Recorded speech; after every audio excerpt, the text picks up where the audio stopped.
ନମସ୍କାର। ଆଜି ମଧ୍ୟ ସେଇ କାଳୁର କଥା। କାଳୁର କଥା ମାନେ ମୁଁ ଆଗରୁ ଅନେକ ଥର କହିଛି, ଶ୍ରୀ ଜଗନ୍ନାଥ ହେଲେ ଆମର ଭାବର ଠାକୁର, ପ୍ରେମର ଠାକୁର ଏବଂ ଶ୍ରୀ ଜଗନ୍ନାଥ ହେଲେ ଆମ ମନୁଷ୍ୟକୃତ ସମସ୍ତ ରୀତିନୀତିର ଊର୍ଦ୍ଧ୍ୱରେ, ବିଧି ବିଧାନର ଊର୍ଦ୍ଧ୍ୱରେ, ପ୍ରଥା ପରମ୍ପରାର ଊର୍ଦ୍ଧ୍ୱରେ, ଶାସ୍ତ୍ର ପୁରାଣର ଊର୍ଦ୍ଧ୍ୱରେ। ଏବଂ ଜଗନ୍ନାଥ ହେଲେ ଜଣେ ଜୀବନ୍ତ ଠାକୁର, ଠାକୁର ମଣିଷ। ମୁଁ ବାରମ୍ବାର କହୁଛି, ପୁଣି ଥରେ କହୁଛି, ଆମ ଜଗନ୍ନାଥଙ୍କ ସଂସ୍କୃତିରେ, ଜଗନ୍ନାଥଙ୍କର ଦୈନନ୍ଦିନ ରୀତିନୀତିରେ ଏଭଳି ଅନେକ ଜିନିଷ, ଏଭଳି ଅନେକ ଘଟଣା ଜଡ଼ିତ, ଯାହା ପୃଥିବୀରେ ଥିବା କୌଣସି ଠାକୁରଙ୍କ କ୍ଷେତ୍ରରେ ଏଭଳି ଦେଖାଯାଏ ନାହିଁ। ଆମ ଠାକୁର ଯେହେତୁ ହେଲେ ଭାବର ଠାକୁର, ପ୍ରେମର ଠାକୁର, ତେଣୁ ଆମ ଜଗନ୍ନାଥଙ୍କୁ ଯିଏ ଅତୀତରେ କେବଳ ଭଲ ପାଇପାରିଛି, ତାର ଭଲ ପାଇବାର ପ୍ରଗାଢ଼ତାରେ ବାନ୍ଧି ଦେଇପାରିଛି ଆମ ଜଗନ୍ନାଥ, ସେଇଭଳି ଏକ ଭକ୍ତ ପାଖରେ ନିଜକୁ ମଧ୍ୟ ବାନ୍ଧି ଦେଇଛନ୍ତି। ମୁଁ କହିବାକୁ ଚାହୁଁଛି ଏହା ଯେ ଜଗନ୍ନାଥଙ୍କର ଦୈନନ୍ଦିନ ଜୀବନଚର୍ଯ୍ୟାରେ ସେଣିକି ସେ ପ୍ରତ୍ୟେକ ଦିନ ରାତିରେ ପାନ ଖାଇବା ହଉ ବା ଚଢ଼େଇ ନଦା ଖାଇବା ହଉ କିମ୍ବା ବାଇହାଣ୍ଡିରେ ମହାପ୍ରସାଦ ଖାଇବା ହଉ, ଏମିତି ଅନେକ ଘଟଣା ଘଟିଯାଇଛି। ଏପରିକି ବାଳ ଭୋଗ ଅତୀତରେ ମୁଁ କହିଛି, କାର୍ତ୍ତିକ ମାସରେ ଯେଉଁ ବାଳ ଭୋଗ ହଉ, ଏମିତି ଜଗନ୍ନାଥଙ୍କ ସଂସ୍କୃତିରେ, ଜଗନ୍ନାଥଙ୍କର ଚଳଣିରେ ଏମିତି କେତେ ଗୁଡ଼ିଏ ତାକୁ ଭୋଗ କୁହନ୍ତୁ ବା ଭକ୍ତଙ୍କ ପାଇଁ ଏଭଳି କିଛି ସ୍ମୃତି ଜଗନ୍ନାଥଙ୍କ ଜୀବନଚର୍ଯ୍ୟା ସହିତ ଯୋଡ଼ି ଦିଆଯାଇଛି, ଯାହା ସମଗ୍ର ବିଶ୍ୱରେ ଅନ୍ୟ କୌଣସି ଠାକୁରଙ୍କ ପାଖରେ ଆଦୌ ଦେଖାଯାଏ ନାହିଁ। କାରଣ ସବୁଠାରେ ଠାକୁର କହିଲେ ଏକ ଉଚ୍ଚ ସିଂହାସନ ଉପରେ କେବଳ ଧୂପ ଦୀପରେ ବସି ପୂଜା ପାଇଥାନ୍ତି, କିନ୍ତୁ ଆମ ଯେଉଁ କାଳୁ ମାନେ ଆମ କାଳିଆ, ସିଏ ତ କେବଳ ରତ୍ନ ସିଂହାସନ ଉପରେ ବସିକି କେବଳ ପୂଜା ପାଏ ତା ନୁହଁ, ସେ ରତ୍ନ ସିଂହାସନରୁ ଓହ୍ଲେଇ ଆସି ସାଧାରଣ ମଣିଷ ସହିତ ଯାତ୍ରାରେ ବାହାରିଥାଏ ଏବଂ ତାର ଯେଉଁ ଦୁଇ ହାତ ଆଲିଙ୍ଗନ ମୁଦ୍ରାରେ ସାମ୍ନାକୁ ବାହାରିକି ଅଛି କୋଳେଇ ନେବା ପାଇଁ, ସେଥିପାଇଁ ସେ ଭକ୍ତକୁ ମଧ୍ୟ କୋଳେଇ ନେଇଥାଏ। ମଣିଷ ପରି ଖରାଦିନେ ଗାଧେଇଥାଏ, ଜ୍ୱରରେ ପଡ଼ିଥାଏ, ଔଷଧ ଖାଇଥାଏ ଇତ୍ୟାଦି। ମୁଁ ତାକୁ ଆଉ ବାରମ୍ବାର ରିପିଟ୍ କରୁନାହିଁ। କେବଳ କହିବାର ମୂଳ ଉଦ୍ଦେଶ୍ୟ ହେଲା, ଆମ ଠାକୁରଙ୍କ ପାଖରେ ଯିଏ ପ୍ରେମରେ ଠାକୁରଙ୍କ ପାଇଁ କିଛି କରିଛି ବା ପ୍ରେମରେ ତା ଆଖିରୁ ଦୁଇ ଧାର ଲୁହ ଗଡ଼ି ଯାଇଛି, ଦେଖାଯାଇଛି ଅତୀତରେ ଜଗନ୍ନାଥଙ୍କ ରୀତିନୀତି ଭିତରେ, ସେ ଭକ୍ତ କେଉଁଠି ନା କେଉଁଠି କି ପ୍ରକାରରେ ଯୁଗ ଯୁଗକୁ ଯୋଡ଼ି ହେଇ ରହିଯାଇଛି। ଆଜି ସେଇଭଳି ଗୋଟେ କଥା କହୁଛି, ଆପଣମାନେ ସମସ୍ତେ ପୁରୀ ଆସିଥିବେ,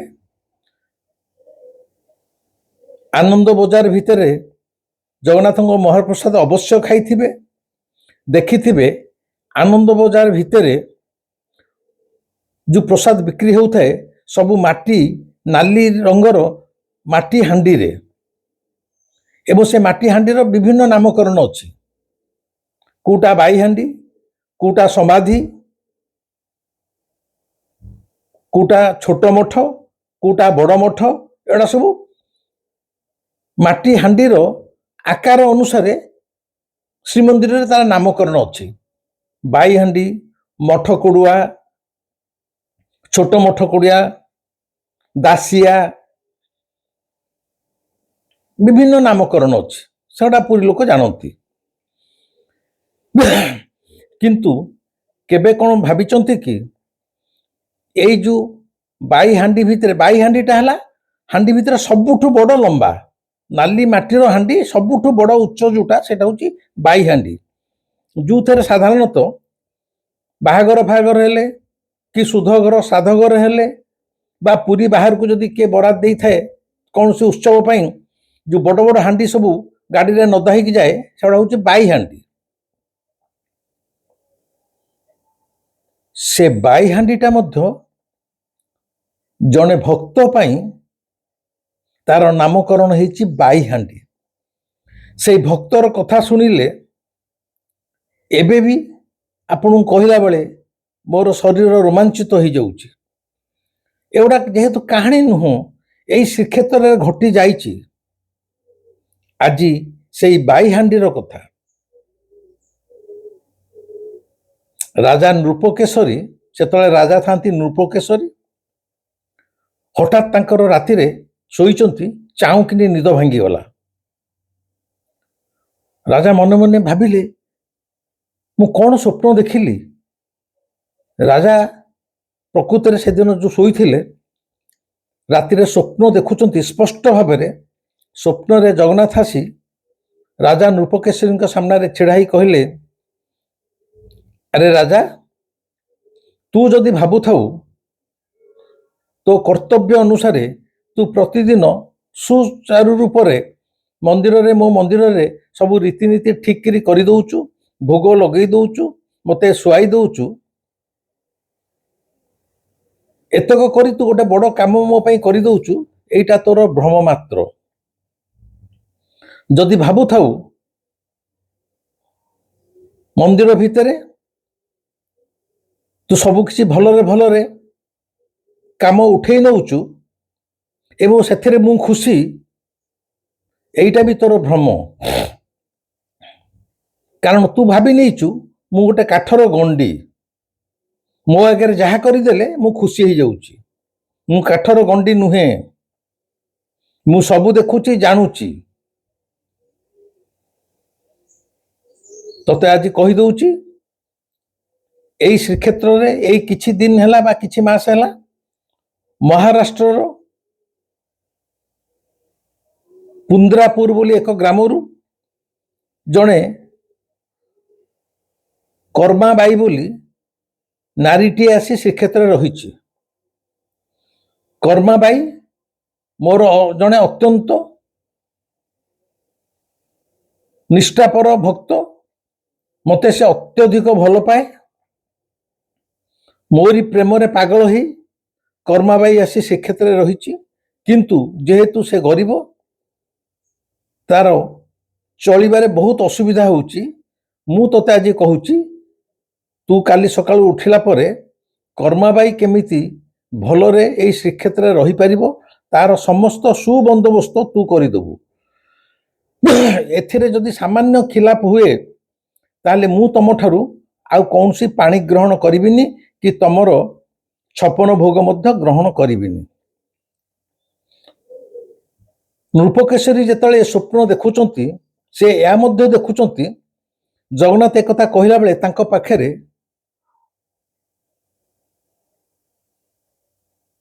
जगन्नाथंकर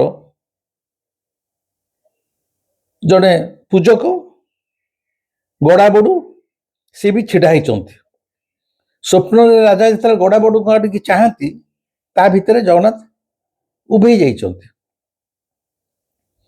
स्वप्नटा भांगी जाइछि राजा नृपकेशरींकर से छटपट होचंती किए ये कर्माबाई ଯାହା ପାଇଁ ଜଗନ୍ନାଥ ସ୍ୱପ୍ନରେ ମୋତେ ଆସି ଏତେ କଥା କହିଲେ। ରାଜା ଏହା ଭାବୁଛନ୍ତି। ଏତିକି ବେଳକୁ ମନ୍ଦିରରୁ କିଛି ସେବକ ଆସିକି ରାଜାଙ୍କ ପାଖରେ କହିଲେ, ମହାରାଜ, ଆଜି ଠାକୁରଙ୍କର ଭୋଗ ସକାଳ ଧୂପ ଲାଗିପାରୁନି, ସକାଳ ଧୂପ ଠାକୁରଙ୍କ ପାଖରେ ହେଇପାରୁନି। ରାଜା କହିଲେ, କାହିଁକି? ନା ଯେତେ ଯେତେ ଥର ଲକ୍ଷ୍ମୀଙ୍କ ସୁନା ଥାଳିରେ ଖେଚେଡି ବଢା ଯାଉଛି, ସକାଳ ଧୂପ ବଢା ଯାଉଛି, ସବୁ ଗୁଡ଼ିକ ମାରା ହେଇଯାଉଛି। ମନ୍ଦିରରେ ମାରା ହେଲେ ଆମର ସମସ୍ତ ଭୋଗ ପୋତି ଦିଆଯାଏ। ଏବେ ମଧ୍ୟ ସେମିତି ସେ ଯେତେ ଲକ୍ଷ ଟଙ୍କାର ଭୋଗ ହେଇଥାଉ, ଯଦି ମାରା ମାନେ ଧର ଭୋଗ ବୁହା ହଉଛି କି ଛେକ ବୁହା ହେଇକି ଥୁଆ ହେଇଛି, କାହାର ଟିକେ ଛେପ ପଡିଗଲା କିମ୍ବା କୌଣସି ସେବକ ଗୋଡ କୌଣସି କାରଣରୁ ଖଣ୍ଡିଆ ହେଇକି ରକ୍ତ ପଡିଗଲା, ରକ୍ତ ଛିଟା ପଡିଗଲା, କି କୌଣସି ଦର୍ଶନାର୍ଥୀ ବାନ୍ତି କରି ପକେଇଲା, ଯଦି କୌଣସି ରକମ ଟିକେ ଛେପ ପଡୁ, ବାନ୍ତି ହଉ କି ରକ୍ତ ପଡୁ, କୌଣସି ଗୋଟେ ଅଘଟଣ ଘଟିଗଲେ ଠାକୁରଙ୍କ ପାଖରେ ସେ ଭୋଗ ଆଉ ଲାଗି ହୁଏ ନାହିଁ, ସେଟା ପୋତି ଦିଆଯାଏ, ସେଟା ମାରା ହେଇଯାଏ। ରାଜା କହିଲେ, ମାରା ହେଇଯାଉଛି ମାନେ? ନା ଯେତେବେଳେ ଚଳୁରେ ପୂଜକ ଆମର ଯେତେବେଳେ ପୂଜା ହୁଏ, ଚଳୁରେ ପାଣି ରଖିକି ଯୋଉ ମନ୍ତ୍ର ବୋଲା ହୁଏ, କୁହାଯାଏ ସେଇ ଚଳୁ ପାଣି ଭିତରେ ଜଗନ୍ନାଥଙ୍କର ପ୍ରତିବିମ୍ବ ପୁରା ସ୍ପଷ୍ଟ ଦୁଶେ। ଯଦି ଚଳୁରେ ପ୍ରତିବିମ୍ବ ସ୍ପଷ୍ଟ ଦୁଶିଲା ତାହେଲେ ଭୋଗ ହେଲା। ଯଦି ଚଳୁରେ ପ୍ରତିବିମ୍ବ ଆସୁନି ଠାକୁରଙ୍କର, ତା ଅର୍ଥ ଠାକୁର ତାକୁ ଗ୍ରହଣ କରୁନାହାନ୍ତି। ଯୋଉ ସେବକ ମାନେ ଆସିଥିଲେ ରାଜାଙ୍କୁ କହିଲେ ଯେ ଆଜି ଠାକୁରଙ୍କର ସକାଳ ଧୂପ ବର୍ତ୍ତମାନ ଆସି ମଧ୍ୟାହ୍ନ ହେଲାଣି, ଖରାବେଳ, କିନ୍ତୁ ସକାଳ ଧୂପ ଲାଗି ହେଇପାରୁନାହିଁ। ରାଜାଙ୍କର ସ୍ୱପ୍ନ କଥା ମନେ ପଡିଗଲା ଯେ ଠାକୁର କହିଛନ୍ତି, ଜଗନ୍ନାଥ, ତୁ ଯଦି କର୍ମାମାଇର ଚଳିବାର ସୁବନ୍ଦୋବସ୍ତ ନ କରିବୁ, ତାହେଲେ ମୁଁ ତମର ପାଣି ଗ୍ରହଣ କରିବିନି କି ଭୋଗ କିଛି ଗ୍ରହଣ କରିବିନି। ତାହେଲେ ସତକୁ ସତ ତ ରାତିରେ ଠାକୁର ସ୍ୱପ୍ନେଇଲେ, କିନ୍ତୁ ସକାଳକୁ ତାଙ୍କର ଖେଳ ଆରମ୍ଭ କରିସାରିଲେଣି। କାରଣ ଆମ ଜଗନ୍ନାଥ ହେଲେ ଭାରି ନୁଟୁକୁଟିଆ ଠାକୁର, ଭାରି ନୁଟୁକୁଟିଆ ଠାକୁର।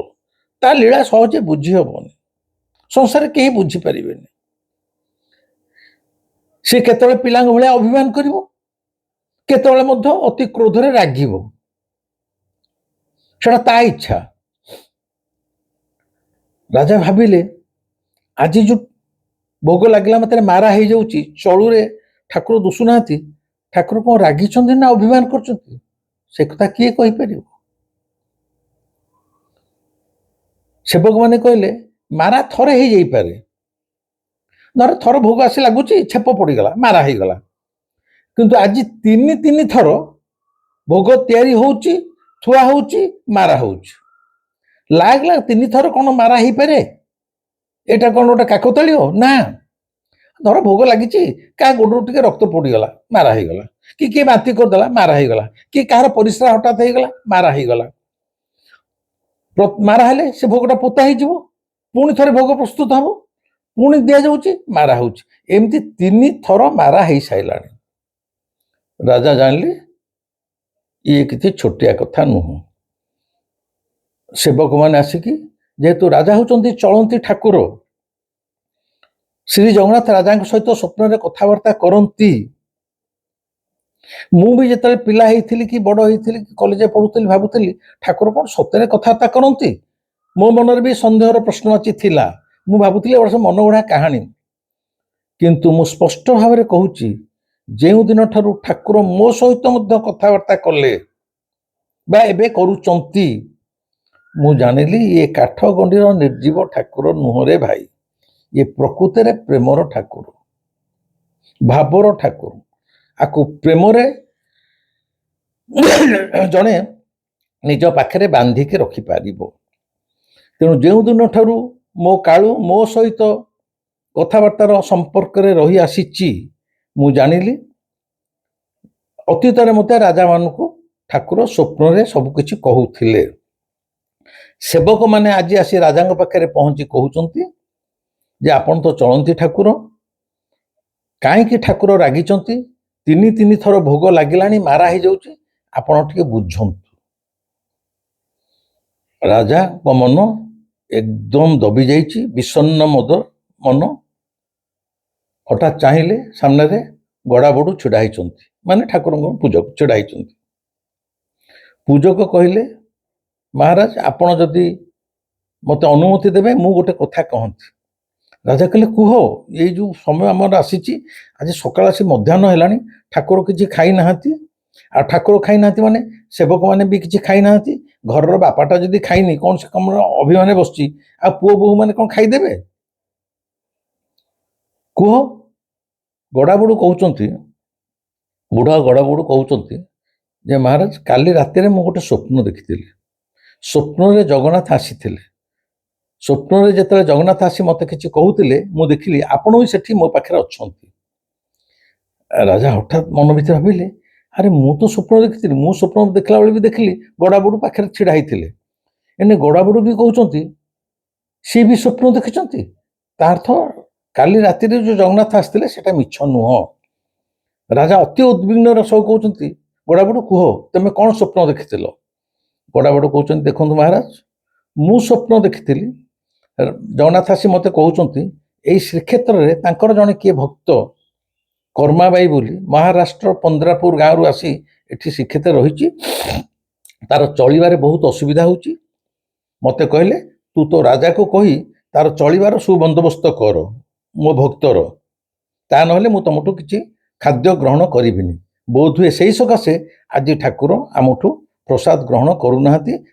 ତିନି ଥର ଭୋଗ ମାରା ହେଇସାରିଲାଣି ଏବଂ ସକାଳ ଧୂପ ବର୍ତ୍ତମାନ ଯେ ହେଇନି, ବର୍ତ୍ତମାନ ମଧ୍ୟାହ୍ନ ହେଲାଣି। ରାଜାଙ୍କର ଆଉ ସାମାନ୍ୟତମ ମନରେ ଦ୍ୱିଧା ରହିଲା ନାହିଁ ଯେ ଜଗନ୍ନାଥ ସ୍ୱପ୍ନରେ ଯାହା କହିଥିଲେ ତାହା ଠିକ୍। ରାଜା ନିର୍ଦ୍ଦେଶ ଦେଲେ, ଯାଅ ଶ୍ରୀକ୍ଷେତ୍ର ସାରା ଖୋଜି ଯାଅ, କିଏ ସେ କର୍ମାବାଇ ଯିଏ ମହାରାଷ୍ଟ୍ରରୁ ଆସି ଅଛି, ତାକୁ ମୋ ପାଖକୁ ଆଣ। ମୁଁ ଆଗ ଜଗନ୍ନାଥଙ୍କର ଜଣେ ଏଭଳି ଭକ୍ତ ଯାହା ପାଇଁ ଜଗନ୍ନାଥ ସ୍ୱୟଂ ଆସି ସ୍ୱପ୍ନରେ କହୁଛନ୍ତି, ତାର ଚଳନୀର ବନ୍ଦୋବସ୍ତ କରିବା ପାଇଁ ମୁଁ ତାକୁ ଦେଖିବାକୁ ଚାହେଁ। ଏଇ ଖବରଟା ସାରା ଶ୍ରୀକ୍ଷେତ୍ରରେ ନିଆଁ ଭଳିଆ ମାଡ଼ିଗଲା, ନିଆଁ ଭଳି ମାଡ଼ିଗଲା। ଶ୍ରୀକ୍ଷେତ୍ରର ସାଧାରଣ ମଣିଷ, ମନ୍ଦିରର କର୍ମଚାରୀ, ମନ୍ଦିରର ସେବାୟତ ଗୋଷ୍ଠୀ, ରାଜନହରର କର୍ମଚାରୀ ସମସ୍ତେ ଶ୍ରୀକ୍ଷେତ୍ର ଚାରିଆଡ଼େ ଖେଳିଯିବାରେ ଲାଗିଲେ। ରାସ୍ତାରେ ଯଦି କୌଣସି ଏକ ଅଣ ଓଡ଼ିଆଣୀ, ମାନେ ଆମ ଓଡ଼ିଆ ସ୍ତ୍ରୀ ଲୋକ ନୁହଁ, ଜଣାପଡ଼ିଯିବ ମହାରାଷ୍ଟ୍ର ଓଡ଼ିଆ ସ୍ତ୍ରୀ ଲୋକ ନୁହଁ, ବାହାର ସ୍ତ୍ରୀ ଲୋକଟେ ଦୃଷ୍ଟି ପଚରାଉଛନ୍ତି, ମା ତମ ନା କ'ଣ କର୍ମାବାଇ, ତମେ କ'ଣ ମହାରାଷ୍ଟ୍ରରୁ ଆସୁଛ? ଯିଏ ଯାହାକୁ ପଚାରିଲା ପାଗଳ ଭଳି ପଚାରୁଛନ୍ତି। ସମସ୍ତେ କହୁଛନ୍ତି ଆମେ କର୍ମାବାଇ ନୁହଁ କି ଆମେ ମହାରାଷ୍ଟ୍ରରୁ ଆସୁନି। କିଏ କହୁଛି ମୁଁ ଆନ୍ଧ୍ରରୁ ଆସିଛି, କିଏ କହୁଛି ମୁଁ ଦିଲ୍ଲୀରୁ ଆସିଛି। ଖୋଜା ଚାଲିଛି। କର୍ମାବାଇ କିଏ? କିଏ ସେ ଏମିତି ଏକ ନାରୀ ଯାହାକୁ ଖୋଜା ଚାଲିଛି? ବର୍ତ୍ତମାନ ପ୍ରଶ୍ନ ଉଠେ, এই କର୍ମାବାଇ ବୋଲି ଯେଉଁ ନାରୀଟି ସେ କିଏ ପ୍ରକୃତରେ? କର୍ମାବାଇ ହେଲେ ଜଣେ ଅତ୍ୟନ୍ତ ଜଗନ୍ନାଥଙ୍କୁ ଭଲ ପାଉଥିବା ମହାରାଷ୍ଟ୍ରର ଜଣେ ନାରୀ, ଯିଏ ତାଙ୍କର ଗୁରୁ ଇନ୍ଦ୍ରସ୍ୱାମୀ। କର୍ମାବାଇ ଜଣେ ଗୁରୁଙ୍କ ଠାରୁ ଦୀକ୍ଷା ନେଇଥିଲେ, ତାଙ୍କ ନାଁ ହେଲା ଇନ୍ଦ୍ରସ୍ୱାମୀ। ମହାରାଷ୍ଟ୍ରରୁ ଅନେକ ଲୋକ, ସେ ସମୟରେ ତ ଗାଡ଼ି ଘୋଡ଼ା ଟ୍ରେନ୍ ନଥିଲା, ଚାଲି ଚାଲି ଦଳ ହୋଇକି ଆସନ୍ତି ଶ୍ରୀକ୍ଷେତ୍ରକୁ। କାହାକୁ ମାସେ ଲାଗିଯାଏ, କାହାକୁ 6 ମାସ ଲାଗିଯାଏ, ଯିଏ ଯେତେ ଦୂରରୁ ଆସୁଥିବ। କର୍ମାବାଇ ସେମିତି ମହାରାଷ୍ଟ୍ରର ଗୋଟେ ଗୋଷ୍ଠୀ ସହ ତାଙ୍କର ନିଜ ଗୁରୁ ଇନ୍ଦ୍ରସ୍ୱାମୀଙ୍କ ସହିତ ଚାଲି ଚାଲି ଆସି ଶ୍ରୀକ୍ଷେତ୍ରରେ ପହଞ୍ଚିଥିଲେ କେଇ ମାସ ତଳେ। ଶ୍ରୀକ୍ଷେତ୍ରରେ ଯେଉଁମାନେ ମହାରାଷ୍ଟ୍ରରୁ ଯେଉଁ ଦଳ ଆସିଥିଲା, ସମସ୍ତେ ଜଗନ୍ନାଥଙ୍କୁ ଦର୍ଶନ କରିଛନ୍ତି। ସେଦିନ ଥିଲା ଶ୍ରାବଣ ଏକାଦଶୀ। ରତ୍ନ ସିଂହାସନ ଉପରେ ଠାକୁରଙ୍କୁ ଦର୍ଶନ କରିଛନ୍ତି, ସମୁଦ୍ର ବେଳା ବୁଲିଛନ୍ତି। ଦର୍ଶନ ସାରି 2-4 ଦିନ ରହି ଯେଉଁ ଗୋଷ୍ଠୀ ଆସିଥିଲେ ମହାରାଷ୍ଟ୍ରରୁ, ସେମାନେ ମହାରାଷ୍ଟ୍ରକୁ ଫେରି ଯାଇଛନ୍ତି। ଫେରି ଗଲାବେଳେ ଯେତେବେଳେ କର୍ମାବାଇ କହିଛନ୍ତି, ମାନେ କର୍ମାବାଇ ରତ୍ନ ସିଂହାସନ ଉପରେ ଠାକୁରଙ୍କୁ ଯେଉଁ ଦେଖିଛନ୍ତି, ଯେଉଁ କହନ୍ତି love is at first sight, ପ୍ରଥମ ଦେଖାରେ ଜଣେ ଯେମିତି ପ୍ରେମରେ ପଡ଼ିଯାଏ, ମୁଁ ଯେମିତି ଅତୀତରେ ମଧ୍ୟ କଲେଜରେ ପଢ଼ିଲା ବେଳେ ପ୍ରଥମ ଦେଖାରେ ମୋ ପ୍ରେମିକା ପ୍ରେମରେ ପଡ଼ି ଯାଇଥିଲି, ଜୀବନରେ ଏଇ ଶେଷ ଅବସ୍ଥାରେ ମଧ୍ୟ ମୁଁ ମୋ ପ୍ରେମିକାର ମୁହଁକୁ ଭୁଲି ପାରୁନାହିଁ। ଅବିକଳି ସେମିତି ହେଲା। ଇଏ ହେଲା ପ୍ରେମର କରିସ୍ମା। କର୍ମାବାଇ ସେଇ ଶ୍ରାବଣ ଏକାଦଶୀ ଦିନ ଯେଉଁଦିନ ପ୍ରଥମ ରତ୍ନ ସିଂହାସନ ଉପରେ ଠାକୁରଙ୍କୁ ଦେଖିଛନ୍ତି, ତାଙ୍କ ପ୍ରେମରେ ଏମିତି ପଡ଼ିଯାଇଛନ୍ତି, କର୍ମାବାଇ ଠିକ୍ କରିଛନ୍ତି ଏଇ ହେଉଛନ୍ତି ମୋର ଏଇ ଜୀବନର ସ୍ୱାମୀ, ମୁଁ ଆଉ ବାହା ହେବିନି, ଇଏ ମୋର ସ୍ୱାମୀ। ଯେମିତି ପୁରୀରେ ଆଗରୁ ପ୍ରଚଳିତ ଥିଲା ଦେବଦାସୀ ପ୍ରଥା, ଯେଉଁମାନେ ଦେବଦାସୀ ହୁଅନ୍ତି ସେମାନେ ଜଗନ୍ନାଥଙ୍କୁ ହିଁ ସ୍ୱାମୀ ରୂପେ ବରଣ କରିଥାନ୍ତି, ସେମାନେ ଆଉ ଜୀବନରେ କେହି ଅନ୍ୟ ପୁରୁଷକୁ ବାହା ହୁଅନ୍ତି ନାହିଁ। କର୍ମାବାଇ ଜଗନ୍ନାଥଙ୍କ ପ୍ରେମରେ ଏଭଳି ଉବୁଟୁବୁ ହେଇଛନ୍ତି, ସେ କହିଛନ୍ତି ସାରା ଜୀବନ ମୃତ୍ୟୁ ଯାଏଁ ମୁଁ ଏଇ ଶ୍ରୀକ୍ଷେତ୍ରରେ ରହିଯିବି, ମୁଁ ଆଉ ମହାରାଷ୍ଟ୍ର ଫେରିବିନି। ତାହା ହିଁ ହୋଇଛି। ଯେଉଁ ଦଳ ଆସିଥିଲେ ସେମାନେ ମହାରାଷ୍ଟ୍ର ଫେରିଗଲେ, କିନ୍ତୁ କର୍ମାବାଇ ତାଙ୍କ ଗୁରୁ ଇନ୍ଦ୍ରସ୍ୱାମୀ ଏଇ ପୁରୀ ଶ୍ରୀକ୍ଷେତ୍ରରେ ରହିଗଲେ, ଶ୍ରୀକ୍ଷେତ୍ରରେ ରହିଗଲେ। ବର୍ତ୍ତମାନ ନୃପକେଶରୀ ରାଜାଙ୍କର କର୍ମଚାରୀମାନେ କର୍ମାବାଇକି ସାରା ଶ୍ରୀକ୍ଷେତ୍ର ଖୋଜୁଛନ୍ତି। ଗୋଟାଏ ଦିନ ସେଇ ଯେଉଁ ଗଡ଼ାବଡ଼ୁ ଯାହାକୁ ମଧ୍ୟ ସ୍ୱପ୍ନରେ ଜଗନ୍ନାଥ କହିଥିଲେ, ସିଏ ଶ୍ରୀକ୍ଷେତ୍ରର ଗୋଟେ ଗଳି ଭିତରେ ଯାଉଛନ୍ତି, ତାଙ୍କ ନାକରେ ମହାପ୍ରସାଦର ବାସ୍ନା ବାଜିଲା। ସେ କହିଲେ ଏଇଟା ତ ଗୋଟେ ଗଳି, ଠାକୁରଙ୍କର ଭୋଗ ତ 3 ଥର ମାରା ହେଇସାରିଲାଣି। ସେଇଦିନ କଥା କହୁଛି। ତାହେଲେ ଇଏ ମହାପ୍ରସାଦର ବାସ୍ନା ପୁଣି ଆସୁଛି କୁଆଡୁ? ଦେଖିଲେ ଗୋଟେ ଚାଳ କୁଡ଼ିଆ ଘର, ସେଇ ଚାଳ କୁଡ଼ିଆ ଘର ଭିତରୁ ମହମ ବାସ୍ନା ଆସୁଛି, ମହାପ୍ରସାଦର ବାସ୍ନା ଭାସି ଆସୁଛି। ଇଏ ଆଶ୍ଚର୍ଯ୍ୟଚକିତ ହୋଇକି ଗଡ଼ାବଡ଼ୁ କ'ଣ କରିଛନ୍ତି, ସେଇ ଚାଳ ଘର ଭିତରେ ପଶି ଯାଇଛନ୍ତି। ମାଟି ଚାଳ କୁଟୀର ଭିତରେ ପଶି ଯାଇଛନ୍ତି, ଦେଖୁଛନ୍ତି ସାମ୍ନାରେ ଜଗନ୍ନାଥଙ୍କର ଗୋଟେ ପଟ୍ଟଚିତ୍ର, ମୂର୍ତ୍ତି ନୁହଁ, ଚିତ୍ର, ପଟ୍ଟଚିତ୍ର, ଯୋଉଟା ଆମ ରଘୁରାଜପୁର ଗାଁରେ ହୁଏ ପଟ୍ଟଚିତ୍ର। ତା ସାମ୍ନାରେ ଜଣେ ଅଣ ଓଡ଼ିଆଣୀ ବା ମହାରାଷ୍ଟ୍ରର ନାରୀ ପଦ୍ମାସନରେ ବସିକି କ'ଣ ଗୁଣୁଗୁଣୁ ହେଇ ବୋଲୁଛନ୍ତି, ଏବଂ ତାଙ୍କ ସାମ୍ନାରେ ଗୋଟେ ମାଟି ହାଣ୍ଡିରେ, ଛୋଟ ମାଟି ହାଣ୍ଡିରେ ଖେଚେଡ଼ି ଭୋଗ ଲାଗିଛି, ଏବଂ ସେଇ ଯେଉଁ ଖେଚେଡ଼ି ଭୋଗଟା ଲାଗିଛି ସେଥିରୁ ସେ ଘରଟା ଯାକ ମହାପ୍ରସାଦ ଭଳିଆ ମହ ମହ ବାସ୍ନା କରୁଛି। ଗଡ଼ାବଡ଼ୁ ସେଠି ଛିଡ଼ା ହେଇଛନ୍ତି। କିଛି ସମୟ ପରେ କର୍ମାବାଇଙ୍କର ଧ୍ୟାନ ଭଗ୍ନ ହେଇଛି। ସେ ସାମ୍ନାରେ ଯାହାକୁ ଦେଖିଛନ୍ତି କହିଲେ ଆପଣ କିଏ? ଗଡ଼ାବଡ଼ୁ ତାଙ୍କର ପରିଚୟ ଦେଇଛନ୍ତି ଏବଂ କହିଛନ୍ତି ମା, ତତେ ରାଜା ଦେଖିବାକୁ ଚାହୁଁଛନ୍ତି, ଏବଂ ତାଙ୍କ ସ୍ୱପ୍ନର କଥା କହିଛନ୍ତି। କର୍ମାବାଇ ଯେତେବେଳେ ଗଡ଼ାବଡ଼ୁଙ୍କ ମୁହଁରୁ ସ୍ୱପ୍ନର କଥା ଶୁଣିଛନ୍ତି, ସେ ମଧ୍ୟ ନିଜ କାନକୁ ବିଶ୍ୱାସ କରିଛନ୍ତି। ସତରେ କ'ଣ ଜଗନ୍ନାଥ ତାଙ୍କର ପ୍ରେମିକ, ତାଙ୍କର ସ୍ୱାମୀ ସ୍ୱପ୍ନରେ ମୁଁ କେମିତି ଭଲରେ ଚଳିବି ସେ କଥା ରାଜାଙ୍କୁ କହିଛନ୍ତି ଏବଂ ଇଏ ପୂଜକଙ୍କୁ ବି କହିଛନ୍ତି।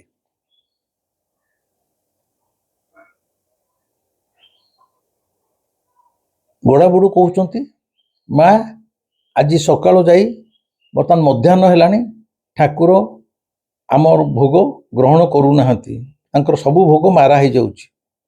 ବୋଧହୁଏ ତୁମେ ଏଠି ଯେଉଁ ଖେଚେଡ଼ି ଭୋଗ ଲଗେଇଛ ତାକୁ ହିଁ ସେ ଗ୍ରହଣ କରିଯାଇଛନ୍ତି, ଏବଂ ତାହା ହିଁ ସତ୍ୟ।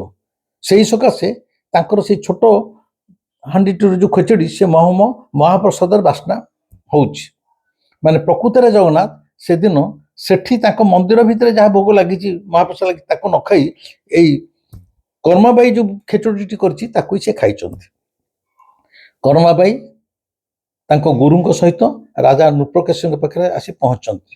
ନୃପକେଶରୀ ସିଂହାସନରୁ ଓହ୍ଲେଇ କର୍ମାବାଇଙ୍କ ପାଦ ତଳେ ଲମ୍ବ ହେଇ ପଡ଼ିଯାଇଛନ୍ତି। କାରଣ ଗୋଟେ ଭକ୍ତକୁ ଦେଖିବା ଯାହା, ମହାପ୍ରଭୁଙ୍କୁ ଦେଖିବା ସେୟା। କାରଣ ଜଗନ୍ନାଥ ସବୁବେଳେ କହିଛନ୍ତି ମୋ ଠାରୁ ମୋ ଭକ୍ତ ବହୁତ ବଡ଼। ଭକ୍ତ ପାଇଁ ଜଗନ୍ନାଥ କ'ଣ କ'ଣ କରିପାରନ୍ତି, तार इतिहास रे नजीर अनेक अच्छी।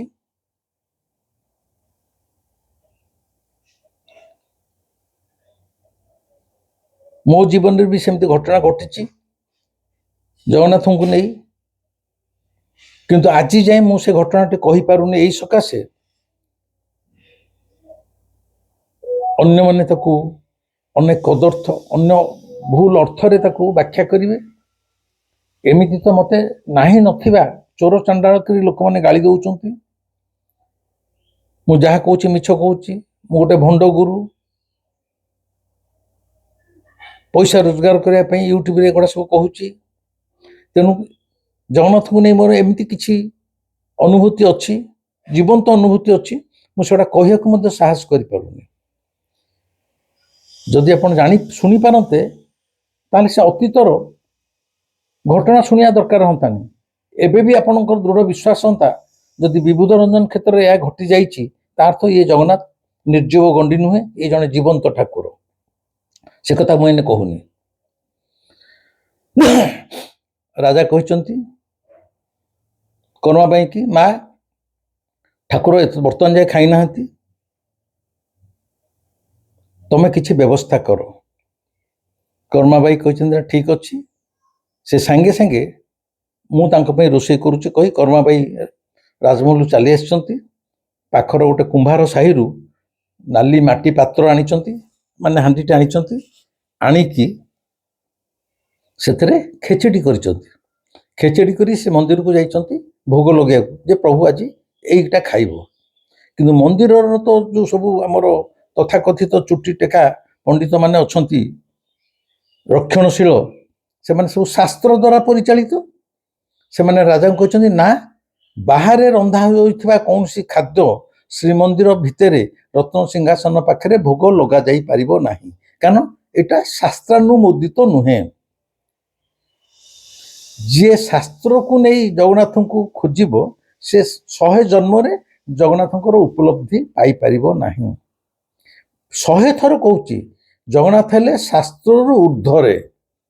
तमें मैंने जब शास्त्र भितर बांधि रखा चाहिए सी कौन बंधा पड़ो, सी कौन तुम मोर नौकर ना सी तुम तले अच्छी तुम तार मालिक। तेणु मंदिर पूजक पुरोहित माने कहते पंडित माने कहते जे बाहर रंधा जाइथिबा कौन सी खाद्य मंदिर भितर दिया जाई परिबो नाही। बड़ समस्या पड़गले राजा कौन करा जिवो। बहुत आलोचना पर ठीक है जे कर्माबाई जो खेचेटा रांधी चंती एवं मंदिर भितर लक्ष्मी सांतानी जो रांधी चंती जगन्नाथ खेचेड़ी से सुवर्ण थाली रे लक्ष्मी को खेचेड़ी सहित कर्माबाई को खेचेड़ी किसी पके मिसई दिया। माने लक्ष्मी का हाथर रंधा खेचेड़ी एवं कर्माबाई को हाथर रंधा खेचेड़ी मिसई दिया सुना थाली रे, सेटा ठाकुर पाखे भोग लगे। ठाकुर ग्रहण करुचंती कि नहीं जना पड़िबो। एवं कर्माबाई प्रति जगन्नाथ केतिकी प्रेम, कर्माबाई प्रति जगन्नाथ केतिकी प्रेम बा से कु धरणर भक्त सेटा जना पड़िबो। तापरे लक्ष्मी को हाथ रंधा खेचेड़ी कर्माबाई हाथ रंधा खेचेड़ी दीटा को मिसी जाइए सुवर्ण थाली रे रत्न सिंहासन पाखे भोग लगी जाइए।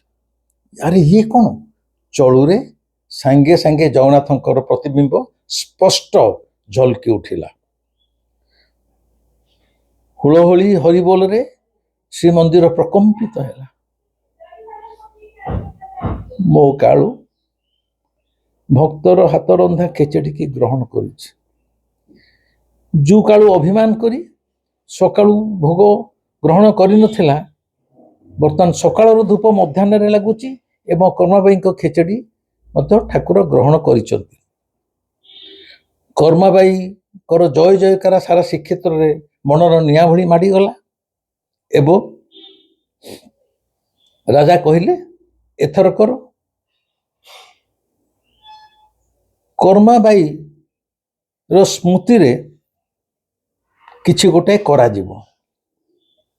कर्माबाई राजा कहते महाराज जदि आपण चाहूचंती मोर ये खेचेटा मुझे दिन जाए बंचिक अच्छी ପ୍ରତିଦିନ ଯେମିତି ଠାକୁରଙ୍କ ପାଖରେ ଭୋଗ ଲାଗିପାରିବ। ସେଇ ଦିନଠାରୁ ଆଜି ଯାଏଁ କର୍ମାବାଇ ଖେଚୁଡ଼ି ବୋଲି ଗୋଟେ ଖେଚୁଡ଼ି ମଧ୍ୟ ଠାକୁରଙ୍କ ପାଖରେ ଭୋଗ ଲାଗେ। ସେ ଖେଚୁଡ଼ିର ନାଁ କର୍ମାବାଇ ଖେଚୁଡ଼ି।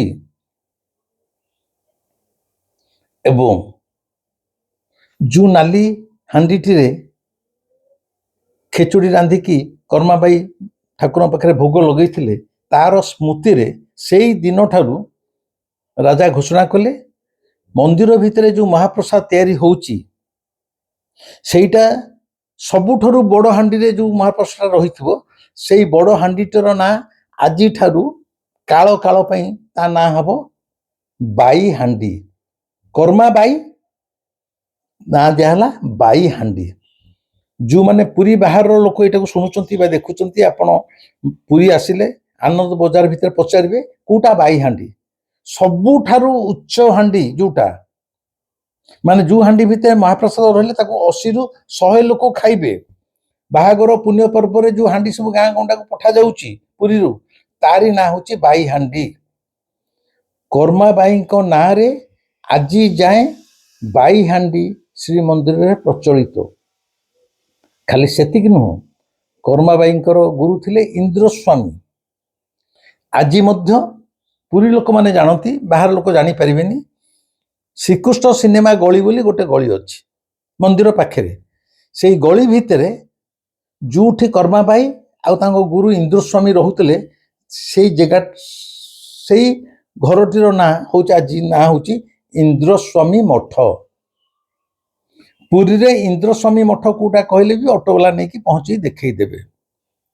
କର୍ମାବାଇଙ୍କ ଗୁରୁଙ୍କ ସ୍ମୃତିରେ ତା ନାଁ ହେଉଛି ଇନ୍ଦ୍ରସ୍ୱାମୀ। ଗୁରୁଙ୍କ ନାଁ ଥିଲା ଇନ୍ଦ୍ରସ୍ୱାମୀ, ଗୁରୁଙ୍କ ପାଖରେ ରହୁଥିଲେ କର୍ମାବାଇ, ତେଣୁ ସେଇ ଚାଳ କୁଡ଼ିଆ ଘରଟି ପରେ ମଠରେ ପରିଣତ ହୋଇଛି, ତା ନାଁ ହେଉଛି ଇନ୍ଦ୍ରସ୍ୱାମୀ ମଠ। ଏଗୁଡ଼ା କ'ଣ ଭାବୁଛନ୍ତି ଆପଣ ଆଇ ମା କାହାଣୀ? ଯଦି କର୍ମାବାଇ କେହି ଆସିନଥିଲେ, ଏ ବାଇ ହାଣ୍ଡିର ଉତ୍ପତ୍ତି କେମିତି ହେଲା, ଇନ୍ଦ୍ରସ୍ୱାମୀ ମଠର ଉତ୍ପତ୍ତି କେମିତି ହେଲା? ଆମମାନଙ୍କର ମୁଣ୍ଡର ମାନସିକତା ସୀମାରେଖା, ଭାବିବାର ସୀମାରେଖା କେତେ, ଆମର ଦୌଡ଼ କେତେ, ଏ ସୃଷ୍ଟିର ଅନନ୍ତ ସୃଷ୍ଟିରେ କେତେ ଯେ କେତେ ରହସ୍ୟ ଛପି ରହିଛି, ତା କ'ଣ ଆମେ ଜାଣିଛେ? ଏଇ ଯେଉଁ ସଂସାରଟାକୁ ସୃଷ୍ଟି, ତାକୁ ଆପଣ ଜଗନ୍ନାଥ କୁହନ୍ତୁ ବା ଯିଏ କାହା କୁହନ୍ତୁ, ଜଗନ୍ନାଥ ଯେଉଁ ଏ ସଂସାରଟାକୁ ସୃଷ୍ଟି କରିଛନ୍ତି, ତାଙ୍କ ସୃଷ୍ଟିର ରହସ୍ୟ କ'ଣ? ତମେ ମାନେ ସବୁ ଗବେଷଣା କରି ଗବେଷକ ନାଁ ଆଗରେ ଲେଖିଦେଲେ ଗବେଷକ, ସଂସ୍କୃତି ଗବେଷକ, ଜଗନ୍ନାଥ ଗବେଷକ। ତମେ କି ଗବେଷଣା କରିବ? ତମ ମୁଣ୍ଡର କାପାସିଟି କେତେ? ଏଗୁଡ଼ା ବୃଥା ଅହମିକା ଛଡ଼ା ଆଉ କିଛି ନୁହେଁ।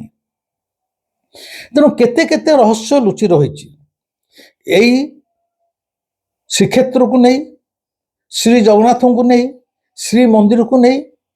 ଅତୀତରେ କେତେ କେତେ ରକ୍ତପାତ, କେତେ କେତେ ଭକ୍ତଙ୍କର ଘଟଣା। ଶ୍ରୀକ୍ଷେତ୍ରର ପ୍ରତିଟି ବାଲି ଧୂଳି କଣାରେ ସେ ସ୍ମୃତି ମାନେ ପ୍ରତି ମୁହୂର୍ତ୍ତରେ ଆଖି ମିଟିକା ମାରୁଛନ୍ତି। ଯାହାର ସେଇ ଅନ୍ତର୍ଦୃଷ୍ଟି ଥିବ, ସିଏ କେବଳ ସେଇ ବାଲି କଣିକା ଭିତରୁ ଆଖି ମିଟିକା ମାରୁଥିବା ସ୍ମୃତି ଗୁଡ଼ିକୁ ବା ଭକ୍ତମାନଙ୍କୁ ଅବଶ୍ୟ ନିଜ ଧ୍ୟାନସ୍ଥ ଅବସ୍ଥାରେ ଉପଲବ୍ଧିରେ ଆଣିପାରିବ। ଇଏ ଥିଲା ଆଜିର କର୍ମାବାଇର ଉପାଖ୍ୟାନ। ମହାରାଷ୍ଟ୍ରର କୁନ୍ଦ୍ରାପୁର ଗ୍ରାମର କର୍ମାବାଇ ନାମକ ତରୁଣୀଟି, ଯିଏ ଶ୍ରୀ ଜଗନ୍ନାଥଙ୍କ ପ୍ରେମରେ ଏଭଳି ଓତପ୍ରୋତ ଭାବରେ ଜଡ଼ିତ ହୋଇଗଲା, ଯିଏ ଠିକ୍ କଲା ମୁଁ ଜୀବନରେ ଆଉ କୌଣସି ପୁରୁଷକୁ ସ୍ୱାମୀ ହିସାବରେ ଗ୍ରହଣ କରିବିନି, ଜଗନ୍ନାଥ ହିଁ ହେଉଛନ୍ତି ମୋର ସ୍ୱାମୀ। ଏବଂ ମୃତ୍ୟୁ ପର୍ଯ୍ୟନ୍ତ କର୍ମାବାଇ ଏହି ଶ୍ରୀକ୍ଷେତ୍ରରେ ରହିଥିଲେ ତାଙ୍କ ଗୁରୁଙ୍କ ସହ। ଏବଂ ତା ପରଠାରୁ ରାଜା କର୍ମାବାଇଙ୍କ ପାଇଁ ଶ୍ରୀ ଜଗନ୍ନାଥଙ୍କ ନିର୍ଦ୍ଦେଶ ଅନୁସାରେ ତାଙ୍କର ରହିବାର, ଖାଇବା ପିଇବାର, ଚଳଣୀର ସମସ୍ତ ସୁବନ୍ଦୋବସ୍ତ କରିଦେଇଥିଲେ।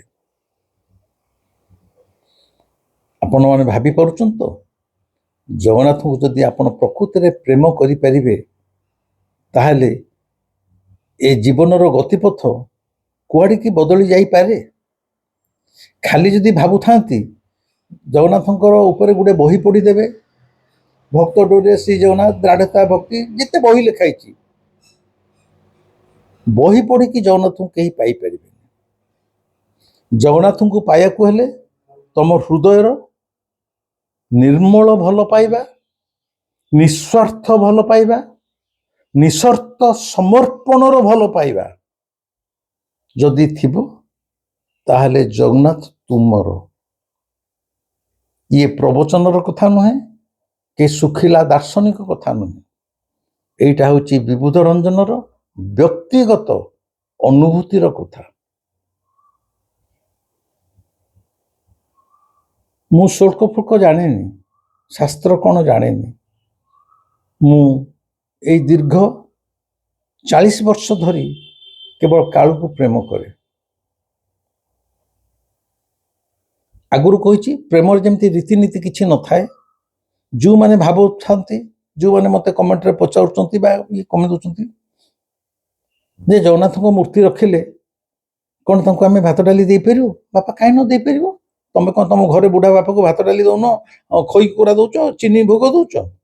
ନା ସେ ତ ପିଆଜ ରସୁଣ ଖାଇବେନି, କାହିଁ ନ ଖାଇବେ? ତମକୁ କିଏ ମନା କଲା? ନା ଶାସ୍ତ୍ରରେ ଲେଖା ହେଇଛି। ଶାସ୍ତ୍ର କିଏ ଲେଖିଛି? ଏଇ କିଛି ପଣ୍ଡିତ ଲେଖିଛନ୍ତି। ଯେଉଁ ପଣ୍ଡିତ ବି ଲେଖିଛି, ଆମେ ସବୁ ଶାସ୍ତ୍ର ଅନୁସାରେ ଚାଲୁଛେ। ଶାସ୍ତ୍ର କହିଦେଇଛି ଜଗନ୍ନାଥ ପିଆଜ ରସୁଣ ଖାଆନ୍ତିନି, ତେଣୁ ଆମେ ବି ପିଆଜ ରସୁଣ।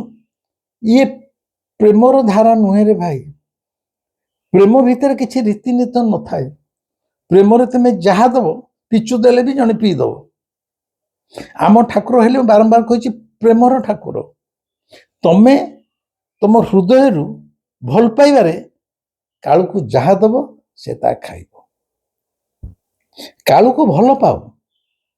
ତମ ଘରେ ଯେମିତି ତମେ ତମ ସ୍ତ୍ରୀକି ଭଲ ପାଉଛ ବା ପ୍ରେମିକାକୁ ଭଲ ପାଉଛ ବା ତମର ବୁଢ଼ା ବାପାଟିକି ଭଲ ପାଉଛ, ତା ଭିତରେ କେବଳ ଭଲ ପାଇବା ରହିବ, ଆଉ କିଛି ରହିବନି। କାଳୁ ତମର। ଏ ଭିଡ଼ିଓଟା କେମିତି ଲାଗିଲା ମୋତେ କମେଣ୍ଟରେ ଜଣେଇବେ। ଆପଣମାନଙ୍କୁ ଯଦି ଭଲ ଲାଗୁଥାଏ ମୋତେ ଜଣେଇଲେ, ଏମିତି ଅନେକ ଭକ୍ତମାନେ କାଳ୍ପନିକ ଭକ୍ତ ନୁହଁ, ଯେଉଁମାନେ ଏଇ ଶ୍ରୀକ୍ଷେତ୍ରକୁ ଆସିଛନ୍ତି, ଜଗନ୍ନାଥଙ୍କ ସହିତ ମିଶିଛନ୍ତି, ଯାହାଙ୍କ ପାଇଁ ଜଗନ୍ନାଥଙ୍କର ରତ୍ନ ସିଂହାସନ ମଧ୍ୟ ଥରି ଉଠିଛି। ମୁଁ ସେଇଭଳି ଭକ୍ତମାନଙ୍କ କଥା ମଧ୍ୟ ଯେତେଟା ମୁଁ ଜାଣିଛି ବା ସେମାନଙ୍କୁ ନିଜ ଭିତରେ ଆତ୍ମସାତ କରିଛି, ସେମାନଙ୍କ କଥା କହିବି। ଭଲ ଲାଗିଲେ ଲାଇକ୍ କରିବେ, କମେଣ୍ଟ ଦେବେ, ଯେଚ୍ଛା ତା ସେୟାର କରିବେ। ସବସ୍କ୍ରାଇବ କରିବା କଥା କହୁନି ଏଇ ସକାଶେ, ଅନେକ ସବସ୍କ୍ରାଇବ କରିକି ମଧ୍ୟ ପୁଣି ଅନସବସ୍କ୍ରାଇବ କରିଦେଉଛନ୍ତି। ତାଙ୍କୁ ଭଲ ଲାଗୁନି ମୋତେ ସାମାନ୍ୟ ଦୁଃଖ ନାହିଁ। ଯଦି କେହି ଭାବୁଥାଏ ବିବୁଧ ରଞ୍ଜନ କେବଳ ସବସ୍କ୍ରିପସନକୁ ଚାହିଁ ରହିଛି, ସେଇଟା ସେମାନଙ୍କର ଭୁଲ। ଆପଣଙ୍କ ଖୁସି, କିଏ କରୁ ନ କରୁ, ମୁଁ ପ୍ରଭୁର କଥା କହୁଥିବି, ମୋର କାଳୁର କଥା କହୁଥିବି। ରହିଲି, ନମସ୍କାର।